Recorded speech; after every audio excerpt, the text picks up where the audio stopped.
Hi girls and guys, welcome back to the channel. We have got a Jaguar XF. I'm going to believe it, I actually went to the back of the car to see if it is an XF. 2 litre XF. This is in for a full service. It's got a turbo problem, and because of the turbo problem, it's got a DPF problem.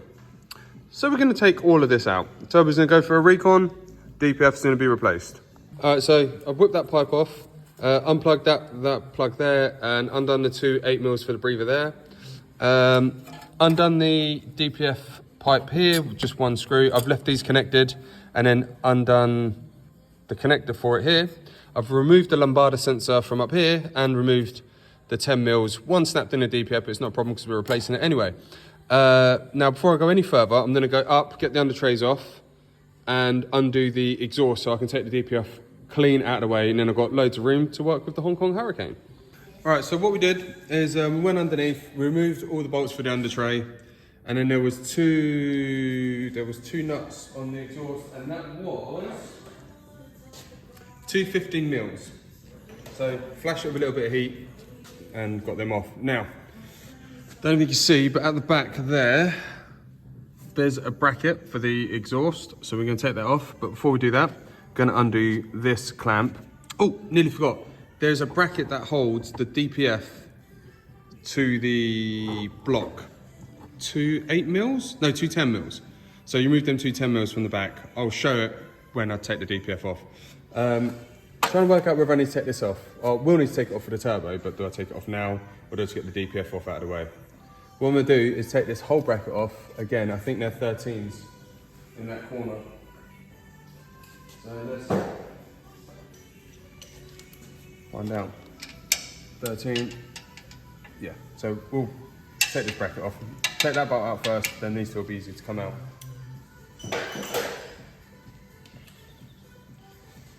But is that bracket going to be in the way?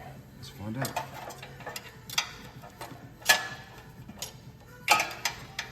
Yes, I could remove the bracket, but... Whee! Can't believe it. Oh, that is... It's doid like a doiger. Needs to get an extension for that.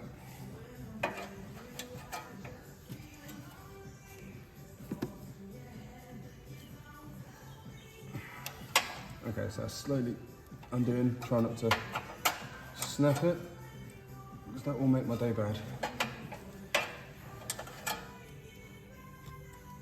Oh, I think it's about to become two separate halves.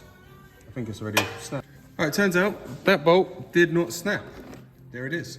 It was just giving me the illusion that it had. So that's a result. And I've removed the two 13s at the back there. And now I've undone the exhaust clamp, which is 10mm, and I'm just gonna pop that like that. There you go. Now that's pretty much loose. Got to pop the other side. I'm gonna take the clamp off completely. While I'm there, I'm gonna probably take the shield off, just because I want a little bit more room to get this DPF out. Right, clamp's off, 10mm there, well 10mm there. Now, I was thinking, why can't I get it out? But now I've realised, although I removed the two bolts from underneath, I didn't actually drop the exhaust. So I made a mistake. So let's go underneath, disconnect the exhaust, because at the moment the two studs are holding it in and not allowing it. I mean, we've got some movement in here, but not enough. I mean, actually, if I take this bracket off, hold on, I just had that eureka moment. Yeah, there we go. So I've got some more movement, but I still feel like I'm connected at the bottom. So I feel like I might have missed something. So let me just go up and check that I haven't missed anything. Yeah, so I removed 1 and 2 when I should have removed 1 and 2. So I'm gonna get this bracket completely out of the way now, because to be honest, it might be, I feel like it would have been in the way anyway, because this, yeah, it's gonna hit. So did make a mistake, but didn't make a mistake. I'm gonna say I didn't. Yeah, we're never wrong mechanics, are we? Yeah, so that's the little bracket that went up there. Now, got room to move the exhaust. I still might have to, I think there's some wire, well, this is the AdBlue injector. I might just knock it off that bracket there, just to get a little bit of tilt and slide on it. there's a join there, but I don't take my chance on that bolt. So yeah, I just need to give myself a little bit more room, or might just stick a little lever in and pop this out. I'll work it out and I'll report back. Okay, we've got it off there. Now you can see there is a lot more wiggle on the giggle. It's just gonna be a case of now, I think I'm gonna take it out from here because that's the only way that I can really see that I've got room. It looks too tight from underneath. So I'd rather have a little bit of jiggery pokery this way than trying to get all of that through there, because you've got a coolant pipe that runs down there, the starter motor, the steering rack. If I have to, then yeah, but I reckon I can get it out from here. So next will be me removing it. Right, I'm an idiot. Take two. I thought that was a coolant pipe. It's not, it's an EGR pipe. At a glance, it just, don't ask. We can make these mistakes. So it will come out, but it won't come out because I've still got two bolts. You can't really see them, but there's two bolts that I need to undo. There's the head of one, there's the head of the other. So, guess what I'm about to do? Let's raise the car up again and remove them, because it's easier from underneath than it is from the top. Love mechanics. Probably thinking, you're doing this a lot. This is the first time I've ever worked on one of these. Not really a fan of the JLR stuff. So it's all new to me. So we're kind of like working as learning as we go. So hopefully I'm making the mistakes so you don't have to. So this will make your life easier. Whoever you are doing this, hopefully it'll make your life easier. Okay, plenty of lube was used, and now the EGR pipe is out and the DPF is free as a bird. So now let's lower it down and get it out. Okay, so as we saw, we've got the two bolts out the bottom there. So hopefully with a little bit of manpower. Why is it every bracket that I think about leaving it in is the one that's going to stop me from it coming out? Let's just move that out there. Wait, that nearly took my fingers off. Let's get a little wiggle out. Scuttle panel.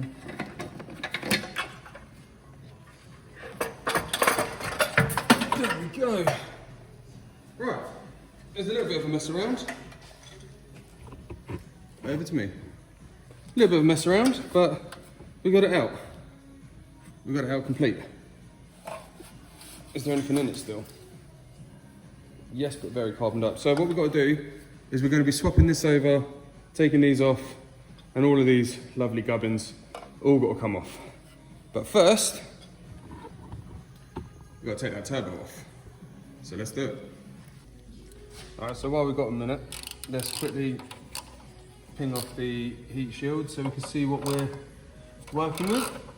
So these are just some 8mm, one at the back here, one on the top here. And once these are out of the way, oh no, I've got one more here. Yeah. So 1, 2, 3 at the top. I nearly said something stupid there. I was about to say I'm quite lucky that none of these have actually snapped. The only one that's snapped at the moment is the 10mm that went into the actual DPF itself, which isn't a problem because it goes into the DPF. The DPF's faulty. So all we've got to do is just replace the 10mm. There's cover number 1. And the bolts go upward, so you've got to take off the rest of the heat shields at the bottom. Because, you know, why make it easy? Alright, so I've removed one bolt from there and I'll just have a little wiggle. Now there is one more bolt deep in between here and here. I didn't actually see it until I saw it, so let's get a nice extension and a view of my head. There it is, right in there. So once we've got that out, then we should get to the last couple of bolts to hold the turbo to the manifold. But obviously we're not going to undo them yet because we've still got all of this stuff to remove. Okay, so I've in the mist, I've tried to undo that pipe there and I'm not having any luck. I need a bit more room. So because I had a minute, I've removed the little vacuum breather, don't know, that one there. It's a little Torx screw and I've cleverly placed it in the scuttle panel so I don't lose it. Now I think these two 10mm here, sorry, got a wobble on there. These two 10mm here, if I undo them, I can remove the throttle body housing, I think, and then I'll have more room to work on the turbo. This has got to come out anyway, so let's find out how that goes. So 10mm, I'll undo them, then play some jiggery pokey. I've also undone plug number 1, and I haven't undone the actuator plug yet because I can't really get my fat Italian fingers in there. So once I've got this out, I'll be able to. So let's find out. Right, we didn't get that on camera, but like I said, it was 2 bolts, 1 plug, and then it literally just shimmied off backwards. It is on the floor there. So it comes off from one big thing. It's just literally 2 bolts and 1 plug, and obviously the inlet pipe going to it. Other than that, that is pretty much all you need to do. So looking at the turbo, if you feel the shaft, and I can hear the people giggling already, there is quite a lot of play with that turbo, so I'm glad we're getting this replaced. I'm still struggling to get this heat shield off because I still can't get that lower pipe off. I think it's supported from the bottom because I've taken the clip out. I just can't pull the big pipe down. But while I'm here, let me just quickly disconnect the plug for the actuator. That goes around there. Can't even get that off, literally. Got no power in my fingers at the moment. I'm going to focus on getting that pipe off, and then the heat shield. So I've got 2 bolts that go up, 1 bolt that goes down. You can just about see 1 bolt down there somewhere. So let's do it. Okay, so there was 1 8mm here, just whipped that out, and then literally pulled the pipe down and it's out. All right, so I managed to get that heat shield off. I just literally slightly adjusted it over the EGT. And because I'm about to stop for lunch, I've put glove number 1 covering the EGR cooler and glove number 2 covering the boost pipe, because we don't want nothing falling in there. Next thing I'm going to be doing is that one, and then the 3 bolts for the turbo, and then work out how the oil return pipe comes out. Right, so we're going to go with the oil feed pipe straight away. I don't think it is a 13. No, it's a 12. Of course it's a 12.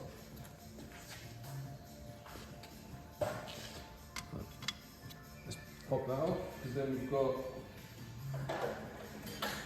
only the return and the 3 main bolts that hold the turbo to the manifold. That's a good little holding place right there. Now there should be 2 copper washers, and they've stayed on, which is really good. Oh, where are we going to put that? That's going to be in the way. Hold on.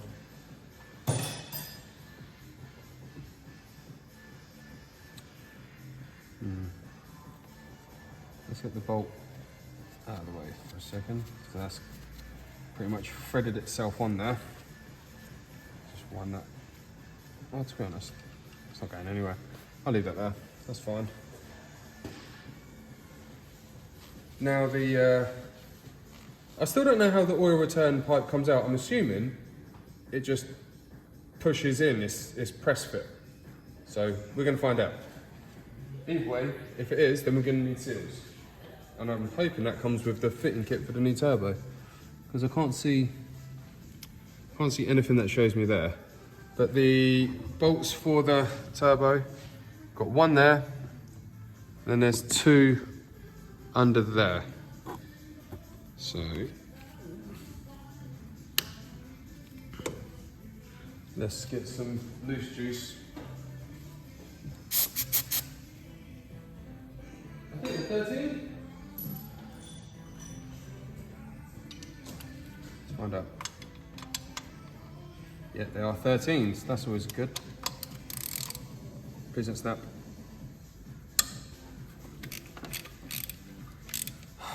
This is the only one that I worry about, because this is the one that goes into the manifold. So if that snaps, well, you know, we're having a lot more fun. I think the stud is coming out with it. It's getting a bit tight. See, what I do, when it gets tight, I just wind it back in a little bit. And see if we can wind it out again.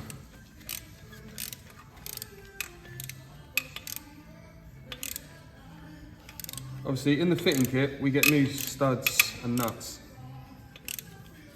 But it doesn't come with extra thread, which I think Well, that won't be an issue. That will not be an issue.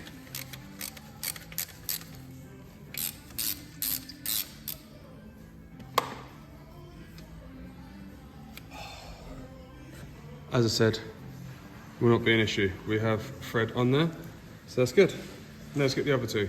All right, well, we're back. So I've missed out a few things. I undid the 3 bolts, turbo off, and also covered up some pipes and this, that, and the other. So we've got a new gasket in, 3 bolts are down, that's on, that's done. We've also had fun swapping all the pipes over from the DPF. All of them come off bar 1. We had to just tap and cut a little bit there. The shields that go around the DPF don't fit this DPF. Don't know why, rather annoying. There it is, sorry. The top one will, but everything else won't. It's annoying, but I can only do what I can do. So that's going to be going on shortly. So now I'm at the stage of where we just need to start reassembling. I've got the oil pipe feed in. It's got to do a 10 mil up there, then 3 bolts are on, and then just slowly start piecing it all together. Okay, so we've got intercooler pipe, bolt 1, bolt 2, and I actually had to remove this in the end, 14 mil, it come out. It just made my life easier getting this heat shield in. Now, I've connected the actuator electronics. Gonna put the oil feed in, then I'm gonna get the exhaust in, then I'll do the last little bits. To prime this, by the way, when you do a new turbo, you need to prime. What I'm gonna do is just, because I can get to the injectors quite easily, just then disconnect all the injector plugs, crank it over, build some more pressure. We've already carried out a service on this as well. So we've changed all the filters, new oil filter, oil, etc., etc. So that is important. You have to do a service when changing the turbo. Otherwise, it's just pointless. You just throw in bad oil into a good turbo. So now, DPF time, which is going to be fun. So, little tip. Obviously, this one is easier to get in than the other one due to a girth issue. But I've hooked it up on the bracket here just to make it easier. Obviously, lambada sensor's not in as of yet. But I'm going to just connect all the sensors so I don't forget. No, I'm going to connect it up to the manifold first. Sorry, that's my hand. I'm going to connect it via the turbo to DPF, then start connecting all the sensors and stuff, just so I've got a little bit of wiggle on the jiggle. So I need the clamp and the new gasket. Now, some of our eagle-eyed viewers may have noticed I'm using this clamp and it looks like it's all been cut off. Well, it has. The turbo didn't come with a V-band and the DPF didn't come with a V-band. Couldn't order a V-band for it. So I just cut this one off, which is perfectly good, perfectly usable. That's on, that's in there like swimwear. Now, do I connect everything up? Do I finish the top or move to the bottom? We're gonna finish the top. So something really, really useful. So the orange wire has got a green plug and both of the plugs were, they look the same, but if you look at the plug internals, that one's green, that one's brown. We've got one green there, and on the blue wire, it's a brown plug. So we know which one goes where, and you need 2 hands to do this. Okay, we're going together nicely. Now I'm putting this this sensor, looks like a DPF pressure sensor. And remember, put the screw here.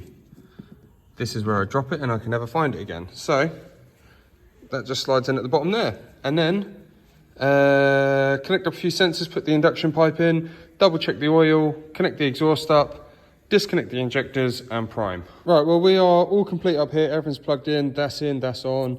Everything here, did I tighten that up? No, I didn't tighten that up. Okay, I forgot to tighten that up when I'm doing it now. I've left this cover bit down there off because I want to check if we've got leaks. Replace the seals, but you never know. So I'm tightening out the Torx, go up and do the underneath stuff. All right, so the EGR pipe is on up there. Can't really see it, but 2 8mm. Exhaust is connected.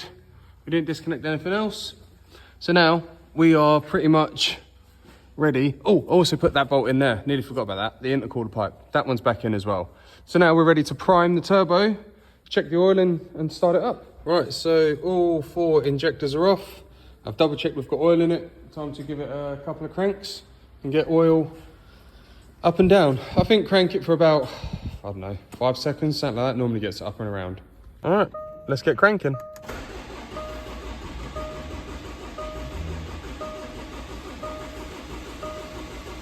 All right, it's shut down. I'm just gonna do one more just to make sure I've definitely got oil up there. definitely don't want to start this up dry. So cranked it, I've checked the oil, we're about half a litre down. We're using the Miller's oil on this one. So it's halfway on dipstick, so just add a little bit more because I want to make sure we start it with plenty of oil in there. Not too much, just the right amount. So we're all topped up. We're going to go for the start and check for leaks. Yep, we're on. Now, quickly, go and check for leaks. Right. Doesn't seem like we've got any exhaust leak here. Didn't connect that, that's bad. So, everything's on at the moment. Gonna go underneath and check it from underneath, make sure we've got no leaks. Yeah, so far so good. Okay, so I've started it up, ran it up, checked for any vibrations. We are vibration clear. Just doing a little test run now, and I'm about to take it on a road test. So far so good, let's road test it. All right, so been on a nice road test. This is running fine. Now we've got to do some computer work just to reset the DPF parameters. Let's take it out of daytime and put it in park. So yeah, we need to just reset some of the parameters. But other than that, this one is done.